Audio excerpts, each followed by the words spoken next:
അമേരിക്കയുടെ അഭിമാനത്തിന് ക്ഷതമേൽക്കുന്ന ഒന്നാണ് അമേരിക്കയുടെ യുദ്ധക്കപ്പലായിട്ടുള്ള USS അബ്രഹാം ലിങ്കണ് നേരെ ആക്രമണം ഉണ്ടായി എന്ന വാർത്ത വരുന്നത്.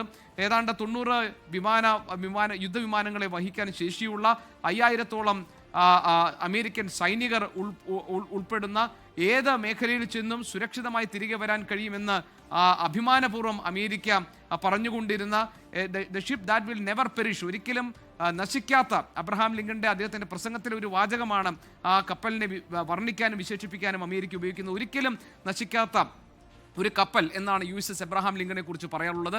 ആ USS എബ്രഹാം ലിങ്കൻ എല്ലാ തരത്തിലുള്ള സജ്ജീകരണങ്ങളുമായി ഏതാണ്ട് 3-4 മാസം കടലിൽ ഒരു തരത്തിലുമുള്ള റീഫ്യൂലിംഗും ആവശ്യമില്ലാത്ത, ഒരു തരത്തിലുമുള്ള സ്വതന്ത്രമായി അതിന് നിൽക്കാൻ ശേഷിയുള്ള ഈ യുദ്ധക്കപ്പലിന് നേരെ 4 ബാലിസ്റ്റിക് മിസൈലുകൾ പ്രയോഗിച്ചു എന്നുള്ള അവകാശവാദമാണ് ഇറാന്റെ ഭാഗത്തുനിന്നുണ്ടാകുന്നത്. അങ്ങനെ സംഭവിച്ചിട്ടുണ്ടെങ്കിൽ അത് അമേരിക്കയുടെ അഭിമാനത്തിനേറ്റ ക്ഷതമാണ്. സ്വന്തം നാട്ടിൽ ഡൊണാൾഡ് ട്രംപിന് കണക്ക് പറയേണ്ടി വരുന്ന സാഹചര്യമാണ്. 3 അമേരിക്കൻ സൈനികരെ ഈ ആക്രമണത്തിൽ നഷ്ടപ്പെട്ടിട്ടുണ്ട് എന്ന് ഡൊണാൾഡ് ട്രംപിന് പറയേണ്ടി വരും.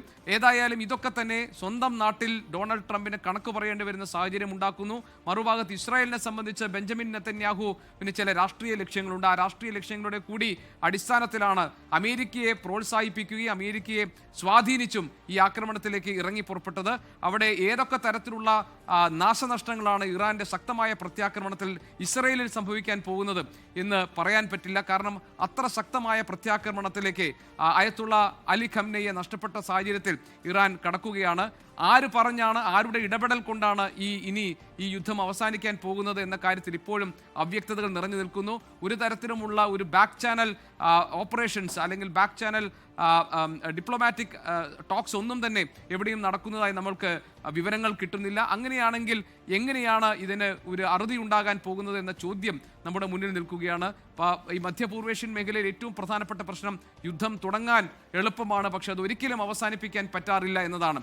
ഇറാഖിലെയൊക്കെ അനുഭവം അത് നമ്മളോട് പറയുന്നു. അങ്ങനെയാണെങ്കിൽ ഇതൊരു കൈവിട്ട കളിയായി ഈ സംഭവങ്ങൾ മാറാൻ പോകുന്നു. ഏതായാലും നേരത്തെ ഡോക്ടർ ഉന്മേഷ് സൂചിപ്പിച്ചതുപോലെ തന്നെ യുദ്ധം ആൾനാശത്തിലോ അല്ലെങ്കിൽ കെട്ടിടങ്ങളിൽ ഉണ്ടാകുന്ന നാശനഷ്ടങ്ങൾക്കോ അപ്പുറത്ത് അത് നമ്മുടെ സാധാരണക്കാരായ ആളുകളുടെയൊക്കെ വ്യവഹാരങ്ങളിൽ വലിയ മാറ്റങ്ങൾ കൊണ്ടുവരാൻ പോകുന്നു. എല്ലാ വസ്തുക്കൾക്കും വില കൂടാനൊക്കെയുള്ള സാഹചര്യവും സാധ്യതയും നിലനിൽക്കുന്നു.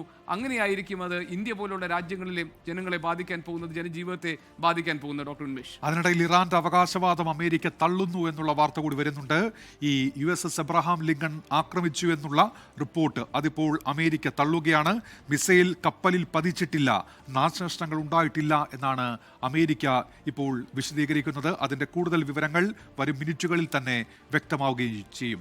ലോകത്തെവിടെയായാലും ഏത് സമയത്തും 24 വാർത്തകളും ഓഗ്മെന്റഡ് റിയാലിറ്റി പാക്കേജുകളും എക്സ്പ്ലെയിനറുകളും വിശദമായി കാണാൻ ഞങ്ങളുടെ YouTube ചാനൽ നിങ്ങൾക്ക് സബ്സ്ക്രൈബ് ചെയ്യാം.